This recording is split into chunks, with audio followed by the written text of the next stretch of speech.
All right, episode number 17. Welcome to the Blue Ox Running Podcast.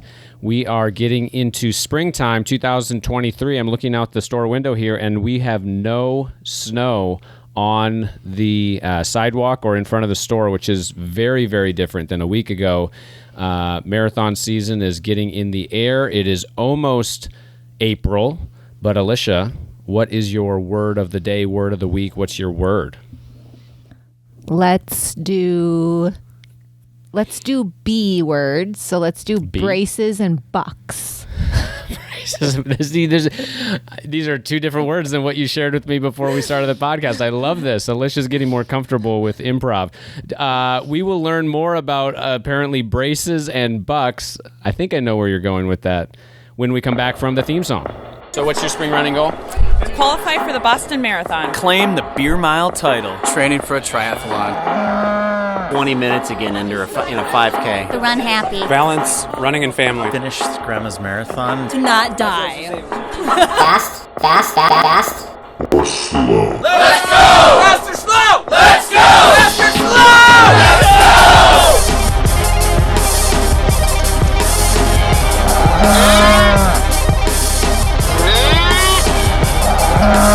All right, we are back from the theme song.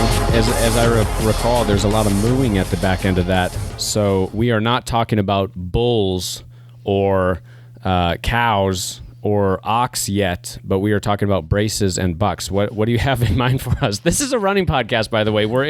For those of you that don't know, we are a specialty run store in Eau Claire, Wisconsin, and we will get to the running fitness part of this podcast, but apparently we're going to talk about braces and bucks. Alicia, what's going on? Because running is not always on my mind. I have other things in my life. Me neither. Like the coffee I need right now.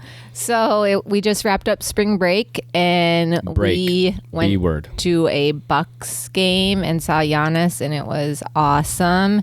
And Bucks on break. It was really cool. Yes, and then Shane got braces. Yeah. So if you see him, he's got a new smile. Yeah, our oldest boy is 12 years old, going on 13. He's going to be 13 this week. So we're going to have a teenager. This is kind of a big year for us.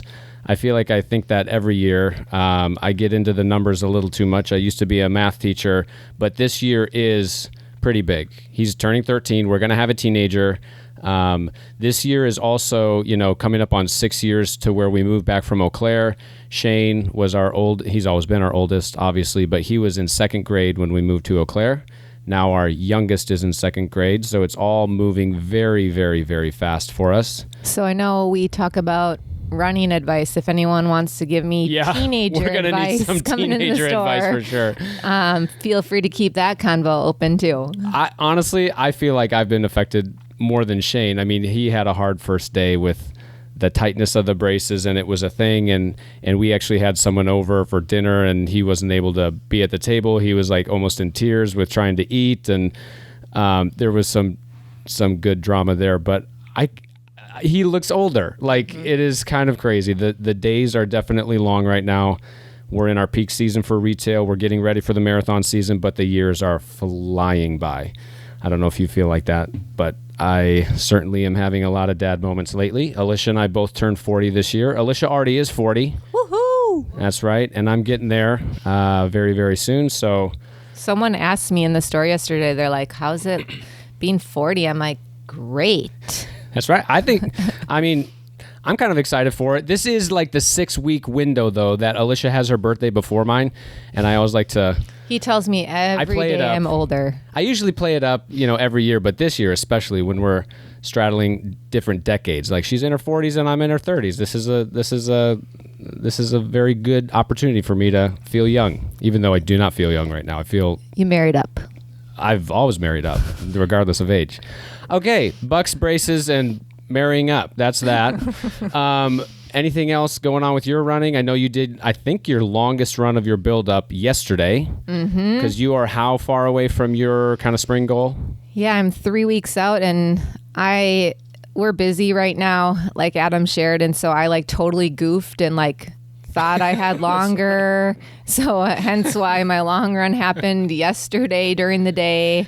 Usually you run your long runs on a Friday or a Saturday, but Monday was totally weird for you. We got thrown back in after spring break. It's just been kind of a foggy couple days. But it went good. it was fine. I did 22 Yep. with a friend, and I threw her for a loop too, just because she works and had to get it in. But it went well, and she was on cloud nine. She was definitely feeling a little better than me.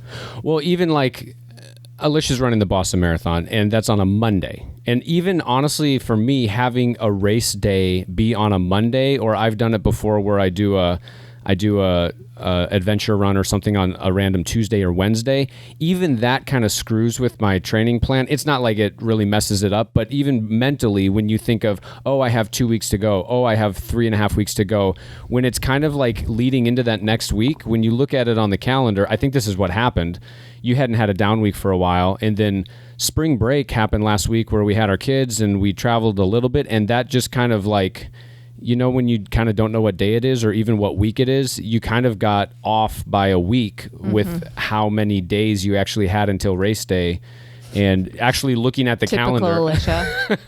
looking at the calendar, it just didn't add up for you to do your longest run this week, later in the week. Anyway, so just another lesson in being flexible and kind of having your plan be this little, kind of a guide, but not set in stone. It's not your master. It's not telling you exactly what you need to do on every single day because it was written down 6 months ago. Like that just doesn't even make sense when you live a life that's going to change.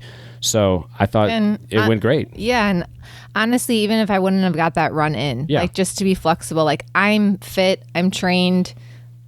Like even if it didn't happen, that would have been okay too. Yeah, physically, it probably wouldn't make a big difference. Mentally, for some people than others, like getting technically the longest run in on the day they planned. I've learned to be more flexible. I used to be very rigid with that, but hey, we're getting into our 40s, and you can't do everything you want on every single day, or in your 20s, 30s, 40s, 50s. It's just a part of being a human at this point.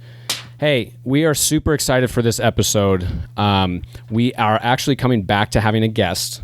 The last couple episodes, if you haven't listened this year, we've been doing a little bit more, not coaching, but some advice episodes, just when it comes to winter training, when it comes to, we want to do one on nutrition coming up pretty soon, but we want to get back to guests as well. We've got some really cool stories in the Chippewa Valley regarding the running scene.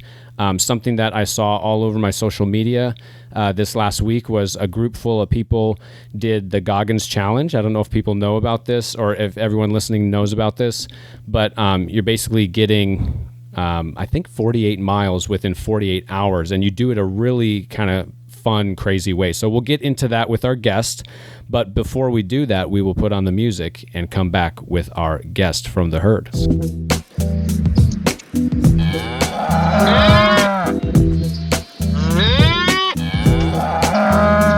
All right, we are back from that tiny little theme song, and we do have our guest, and our guest this week, episode 17, is Aude. And I'm not even going to try to do the last name. So Aude, give us a little introduction about how you got to Eau Claire and what your last name pronunciation is. All right. So your whole name. Yes. All right, so I'm going to start with my last name, which is Bourguignon. You're going to find more French than this. So, yeah, as we mentioned, born and raised in France, found my way to Eau Claire, well, with work, really. So I worked for a food company. So I was working for them in Switzerland, in the UK, and they brought me here in Eau Claire. Awesome. And when was this? I know that you've been around our group run for a few months, coming up on a year? Over 2 years? I think so. I moved here right before the world. Oh my goodness. So we didn't see you right away. Yeah. So there was a break with the group runs, and I believe I joined like when those resumed in fall 2020. Yeah. Yeah. So we were meeting up at the Blue Ox over there in Carson Park. Yeah. Mm-hmm. Yeah. See, time really does fly. The years are going by fast. Tell us a little bit about how, so you moved in at a really strange time, and a lot of now that we're coming out of that shutdown phase, obviously, of the pandemic, you hear about people that have changed their life, but you wouldn't have otherwise known it because the world was shut down. People had a kid or people moved. Mm-hmm. You moved before the pandemic, but what was the timing, and how did you kind of plug into the running scene in Eau Claire, whether it's through our group run or others? So really, in terms of timing, I was planning to move here end of March 2020. So my flights were booked, the movers were booked for end of March. The announcement came out that the border would close sometime, I think the 11th of March or something, that the border would close on the 13th for flights coming out of Europe. So, I had my visa paperwork. I was training the person who was succeeding me in Switzerland, and I had to make the call if I wanted to go on the flight on one of the last flight here or postpone my start. And I was so excited about coming to Eau Claire that I decided, and with the agreement of the company, obviously, and my boss at that time, and the person who replaced me, to jump on the flight on 13 in the morning. So I had a lovely group of friends. We took care of the move, brought my furnitures and so on, spent 2 weeks quarantine. Last 2 weeks of March 2020, so 3 years ago. Wow. Training, actually, my replacement from like a distance through Teams meetings. And then I found out about Blue Ox. It was actually colleagues of mine who used to work here at Eau Claire, also from Europe. And they're like, hey, you should totally come to Eau Claire. There is a running group, running store. There is an awesome marathon. So people used to come here buy their shoes. And that's how I heard about the group runs. Obviously, they were on pause during the pandemic. But I was happy to jump in when this all resumed back there. I didn't realize it was actually like March of 2020. Not just like, during the pandemic time. Like March is the month. March is the crazy month. And obviously international travel is a huge part of that. So that's good to know. Relating to your job, are you here like for a certain time frame that you know, or is it kind of what you want to do with the job? Yeah. So my work visa is for a maximum of 7 years. Then I still have to figure out what I want to do next. Yeah. Cool. So that's one of the things that we've learned is you not just moving with your job, but like you've done a lot of destination races. You've, when people know that you're moving to a community like this, they talk to you about the running store or the marathon because you've been a runner well before you got here. So tell us a little bit about some of the races or the different countries and runs that you've done outside of Eau Claire. Yeah. So I actually started running in 2016. That was back in Liverpool in the UK. So a friend there, Katie from work, say, hey, you should totally join my group of friends. We go for runs early in the morning, and I was not an early bird at that time, but so the idea of running at 5 a.m. was a little scary. But that was really great. And so there was Angie. She was a local from Liverpool, and knowing that I was coming from abroad, she was like, hey, have you ever seen the Cunard building or the Three Graces on the pierhead in Liverpool? And no, well, let's run there. And, so she would show me around during those long runs on Tuesdays. So with that group, actually, I started racing. So first was a 10K. I think that was a charity for or research for against breast cancer. That was hard. Yeah. That's your first race, kind of? First race. The Thursday before, I had a 3-mile training, and that didn't go very well. Yeah. So then race day came, and Katie asked me, do you want to follow, aim for an hour or an hour 15? And I'm like, no way, I'm running more than an hour. I'm going to shoot for 55 minutes just because I want to get it done type of thing. And then I ran my first marathon, half marathon, in Liverpool, 2017. That was also with this group of friends. A friend of mine traveled as well from Paris to run it with me. So that was pretty awesome. And then, Rock and Roll in Liverpool was a really great race because obviously, City of the Beatles, you get to see Penny Lane and run on Penny Lane. And you have bands all across the road and see. It's really it was rocking. And unfortunately, I think those Rock and Roll series got canceled in Liverpool, so you kind of no longer would do it. But that was definitely one of the highlights. Then, when I moved to Switzerland, I kept on running too. So 2018 was a big running year. I was running a half marathon about every month. Wow. And I decided in May, and that was during the half marathon in Lausanne. So the way the route is done, it's like a one way, and you get from it's by Geneva Lake. So you just run alongside the lake for 13 miles until you make your way back to Lausanne. And you actually see the marathoners doing an out and back. So you're Really? starting line and see the marathoners passing by. And so seeing people probably in their 70s, 80s, like turning at the turning point of the marathon, and you're like, I should give it a shot. Yeah. When you see someone else do it, yeah, when it's more doable. Absolutely. So I just, I'm like, okay, which marathon? And talking to people around at work, of the runners, Klaus was like, oh, New York is my favorite. I'm like, all right, I'm going to give a call to a travel agency in Lausanne. I saw they have race package for New York. Right. Give them a call, and they were like, well, guess what? I think it's your lucky days, because we just had 4 cancellations. So we have actually 4 bips for New York. So if you're game and want to bring friends, then yeah, we get you in. So the New York City Marathon. Yeah. Like that's, I hope people realize, like, that's the marathon she's talking about. It's like one of the biggest in the world. Yeah. That's your first marathon? That was my first. Okay. That puts a little bit of person. This is like Aude, how I know her. Like, you're just going to go to the deep end and jump in. Yeah. That's awesome. One thing I love is, wherever you're at, she started from not running at all. Right. And whatever your goal is, you don't have to run a marathon, but to see like the journey of like 5K, 10K, half marathon. And like, I even thought this in Eau Claire, when you get to run places, you cover more ground. So you do get to explore a city in such a different way and learn it in a different way. So that's really cool that you got to do that with running with friends and even during the races. We've even thought about that with Eau Claire. Like, this was our college town.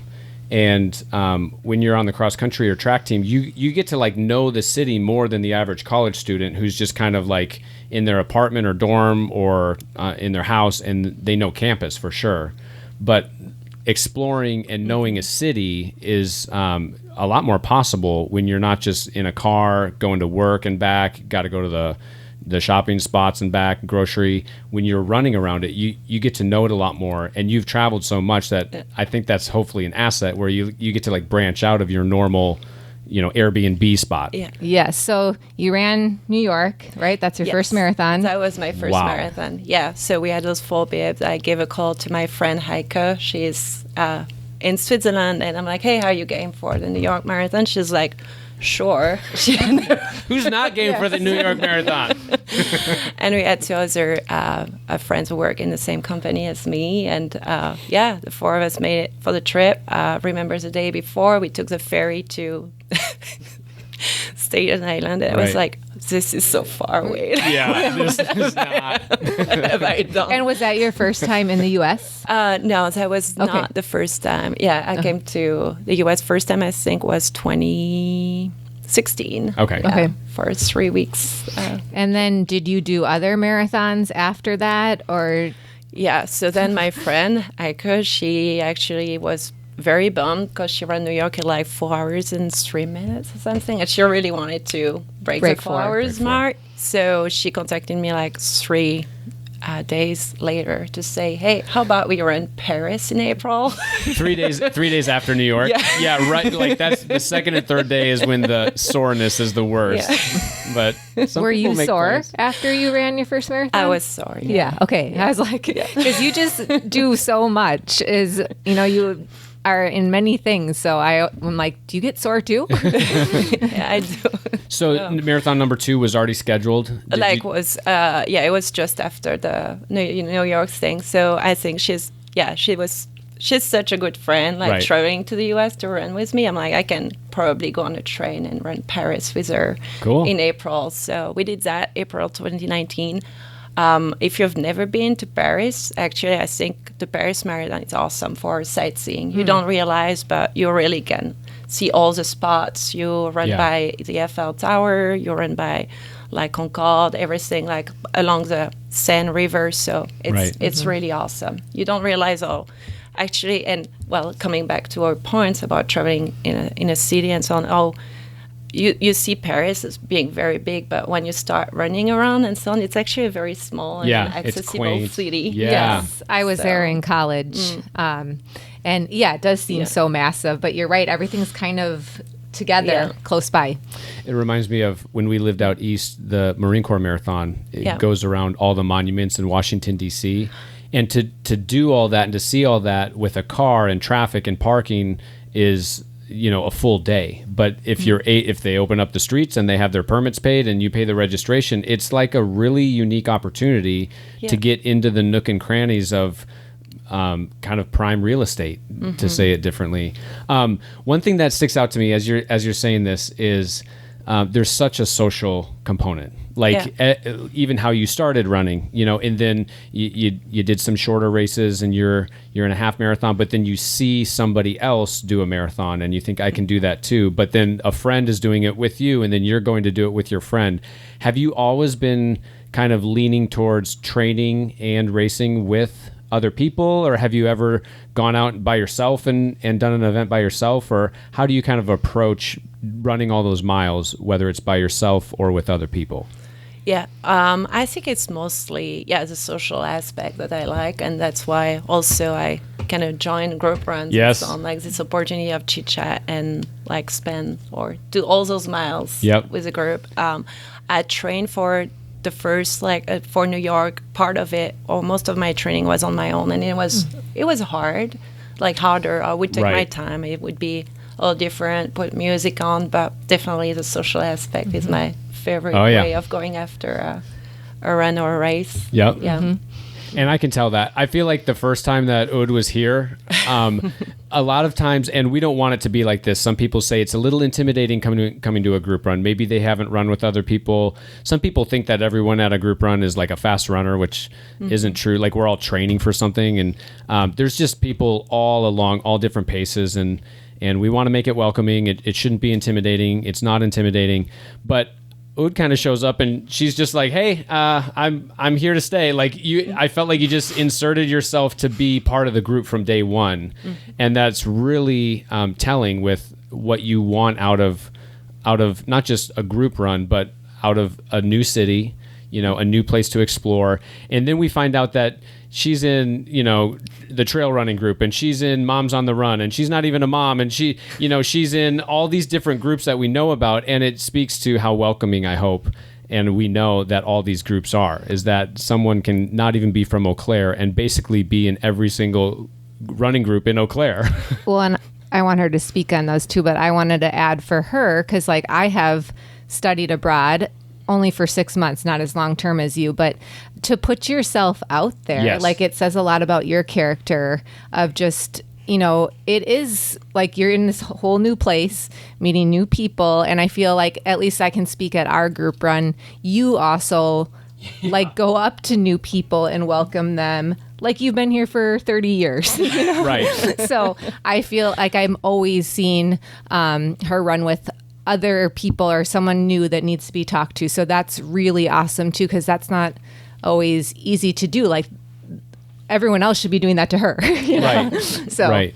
How did you find out about all the groups in town? I mean, was it just through people you kind of knew, or was it one thing led to another? I think more one thing led to another. So I knew about Blue Ox before coming here to Eau Claire by my colleagues. And we're big in Liverpool. Yeah, let me tell you, people know. In Switzerland, yeah, Switzerland. too. Blue Ox I think I know the couple. Was it a couple? Couple, yeah. I'm pretty sure I know who they are and talked to them in the store. Yep. Yeah. Sorry, so Blue Ox was the first group run, and then... Yeah, and then... so I made a friend, a very good friend from Blue Ox, Nick. Yep. Met him on the first run, started chatting. Thanksgiving 2020, I was invited for dinner, and I just decided it would be probably better to go on a run beforehand. I saw Nick running by half one leg. Yep. And I'm like, hey, you mind if I join you for that run? It's like, I don't care. Like typical Nick replies. Yeah. I joined him. And then it kind of dragged me to the trail running as well community. Yep. Trail running was not new for me. I had the opportunity to trail run back in Switzerland. Okay. So I really liked it. And then Moms on the Run. So obviously word started spreading that I was running at work.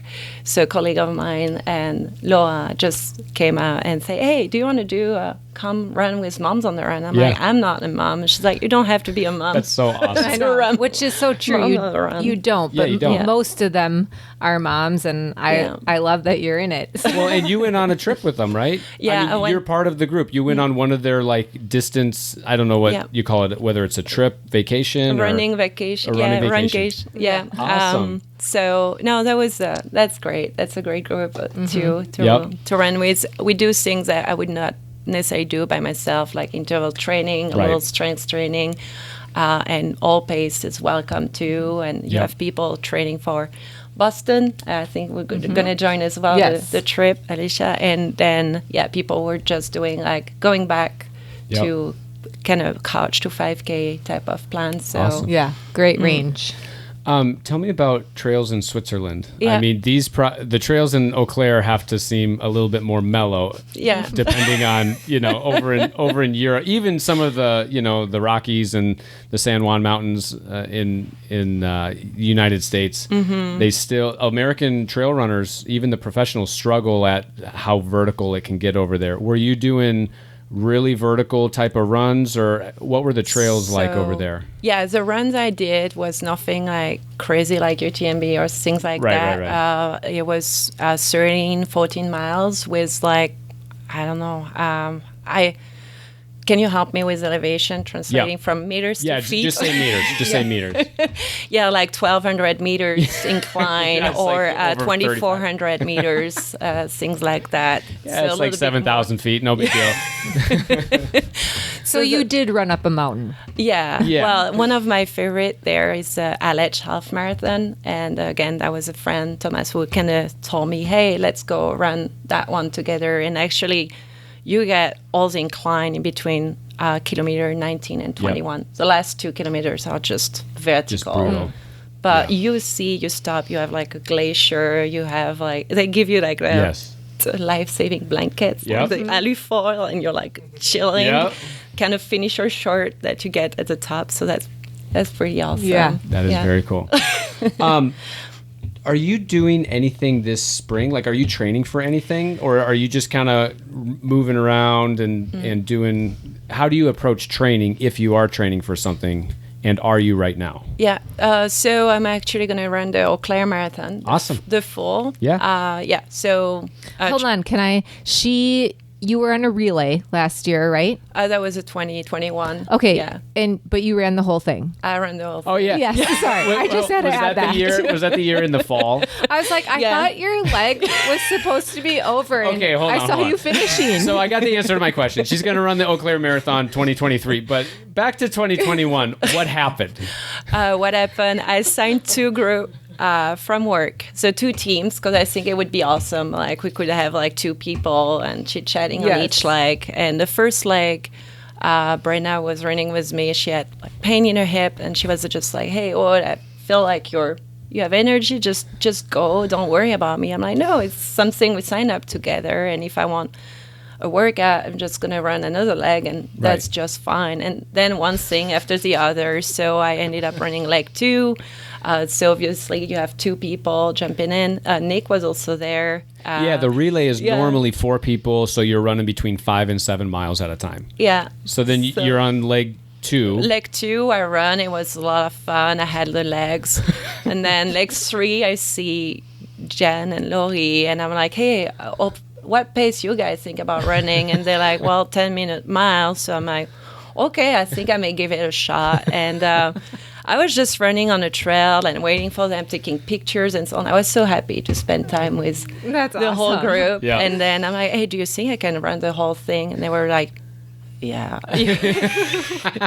And then last relay came, and I saw Nick removing his jacket, jumping. It's like, we're going to finish that together. I'm like, oh, we sure will. Yeah. And I just ran the... Cool. Yeah.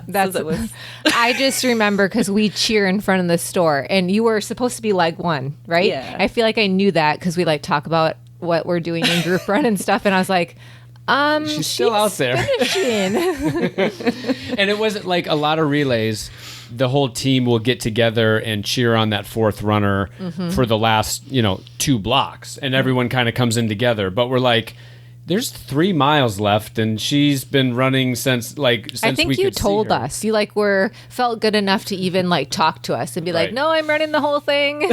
So Well, you hear about some people. I think there was actually an elite athlete that thought he prepared to do a half marathon, and he went to the wrong starting line, or they started the marathon runners beforehand or something like that, and then he realized 3 to 4 miles in the race that, oh, I'm in the marathon right now, and he just ran it, which is a big deal to double, but quadrupled. yes, yes, that's a fond memory from that day. Do you do any other activities or cross training besides running? I like biking too, so that's also something I started a little bit more here in Eau Claire when it's a little bit flatter. Yep. And what are your other, not even fitness related, what are your other hobbies besides just running? And that's okay if it is only running. Yeah, no, I would be also watching series or going out restaurant dinners and so on. I like food for sure. What restaurant have you really liked in Eau Claire? Well, it depends on what you want to eat. I like taiyokid when I want a pho or something. After long run, it's pretty nice. Have all the salts and broth. And I like also pizzas, next door at the Informalist. These are kind of most of my 2 go-to things. Let's wrap up talking a little bit about culture and just how different maybe America is than where you came from. And we can talk about the running culture too, because I feel like there are differences at many different levels, whether people are competitive or even not competitive and recreational. I feel like the American culture has a lot of performance-driven goals, and people know their pace, and we're always looking at our GPS, Strava data, and things like that. Whereas, when I hear you say, "Yeah, I just kind of asked them, how fast are you going to be running?" Oh, I can kind of do that. You're a little bit more go with the flow, and maybe that's part of your personality. But moving to the U.S., what differences do you see here when it comes to many things, whether it's job related or culture related, or even how that spills into how people approach running? Yeah. Well, I believe in Europe, things may be a little bit more straightforward. There is less of this positive enforcement or you're doing great. And so I'm really, if you're training for a certain pace or a certain, you'd be completely, I don't know how to explain. Someone's not cheering you on. Is what you're saying? I would probably be yelling and what are you doing? What the hell? Go faster type of thing. Well, the US is more hey, you're doing a great job. Even if someone's puking their guts out and they're going backwards, they're hey, good job, gold medal. This is what you came out here for. It's no, I didn't. So I think there is a lot more of positivity spin to things. You speak about opportunities, not I don't know. Yeah. The downfalls or yes. Yeah. Yep. See what I mean? So that's probably the main thing. Yeah. How long does it take to get comfortable, not just in a city with the running part, but your job is taking you many places. Do you feel like every time you go somewhere new, it's kind of this 2-week culture shock, or is it a month, or are you just kind of used to it and you kind of dive right in? I believe the first move was more complicated, moving from Switzerland to the UK, especially as manager when it comes to give feedback to people, and it's not your mother language, and you have to also this positive spin on things, which exists as well in the UK, and you come with a very direct, upfront type of French thing. So that was a little bit more complicated. Luckily, at work, I had this coming to the US, I had this option to have kind of a cultural training, so kind of interact with a German person with in the cities who's been there for 20 years, who just highlighted the main differences and things to be careful about. The space thing, your bubble in Wisconsin, when you see how vast is the state and how low density of people as well, being kind of apologetic if you're like Yep. 3 feet from someone, when in Europe we're used more to be close to each other. So all these type of things to be aware of. And another thing was, people will tell you, we would absolutely love to have you, but like it's not personal. Sometimes it may just not happen because it's like a formality. Yeah, formality. When that's in Europe or in here? Here. Yeah, when in Europe you never offer someone to say, Unless I you would follow totally up. love to see you, unless you really mean it. So it was like, hey, just don't take this as like something formal. Take your distance. So that was, I think, the 2 advices: the distance, and don't be upset. Like if people tell you that and there is no intention behind it because it's not personal. I'm like, okay, all right. Those are good reminders for us, though. I'm like, man, we should like follow through on what we say. Well, even, I mean, and we started the whole episode talking about, man, like kids are getting older, like life just keeps piling on good things, like stores growing, businesses growing, kids are growing. There's just more responsibility. There's more. But it can lead to a very busy, overwhelming, not just lifestyle, but mindset, where you're constantly just like stimulated. There's constant consumption. We're not at a lack of content to consume. Do you feel like in Europe it's a little bit more laid back? There's tons of industry, tons of things being done, but do you feel like approaching either running, athletics, or the workplace, it feels a little more laid back? Yeah. Where you come here, it feels so busy and people aren't able to connect personally, or? Yeah, I not necessarily on people connection. I think, there are more laid back lifestyle in Europe for sure, like a bit more work-life balance and things like that. That in the US, where it's always like all the stores remain open all week long. You have extended hours. In Switzerland, for instance, you can't find a store open on a Sunday. Everything closed down at Saturday at 5 p.m. And like if you're not organized like myself, the only option that is left for you is to do your grocery shopping at the train station, because that's the only thing which that's is open. Right. So you've got to adapt because it's not, there's some responsibility there. See, they're very good things. Like we said before, we're big in Switzerland. From day one, we close at 5 on Saturday, and then we're not open again until There you Monday. go. I guess we're Swiss after all. My last question would be, I know you've tried a lot of different shoes here, and she purchases all of her shoes here. Are there a lot of different brands overseas that like a lot of these are like new to you that you've tried, or did you were you repeating brands when you came here? So I came here running with a ASICS Nimbus, because I got shoes fitting back in Liverpool, and then I think I started getting the Nimbus also from the shop. I tried the New Balance, the 1080 as well. They were nice, and now I'm like so Sauconys that I did not shift. We're a little bit. We're kind of twins with shoes.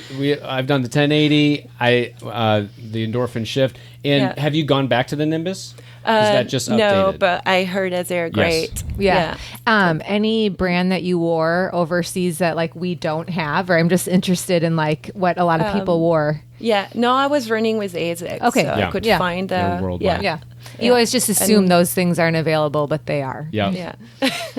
Well, last question as we close out. What is your favorite part of Eau Claire? You could say something big, small, food, running group, whatever. But like, what's been your favorite thing since you've been here in Eau Claire since 2020? I think the community and like people, it's so welcoming and nice, and definitely all the friendship here. That's awesome. So speaking of community, we're going to close out the episode, but if you want to take a look at what Aude and a handful of people did this last weekend, it was pretty impressive. It was David Goggins 48, how they call it? 4x48. 4x4x48. So you basically run 4 miles every 4 hours. For 48 hours. For 48 hours straight. With another running group, the Ash House Harriers. Yes, the Ash House. Yes, absolutely. That was the one missing on the list. Yes. And so I know we didn't get into that a lot, but we saw there's pictures of like 1 a.m. runs, 9 p.m. runs. I mean, every 4 hours. So 1 a.m., 5 a.m. And I actually met Pat during the Alex project. So so that's how. And you can even check out our Instagram or Facebook page. We feature people in the community, and Aude was featured. Yep. That shows some of her travel runs and things she's involved in as well. Yeah. Is there anything else you'd like to say before we sign off? No. Well, Awesome. Thanks for having me here. Thanks for coming. Yeah. This is super fun. So with that, we're going to close her out. 1, 2, 3. Fast or slow. Let's go. Move. Fast. Let's go!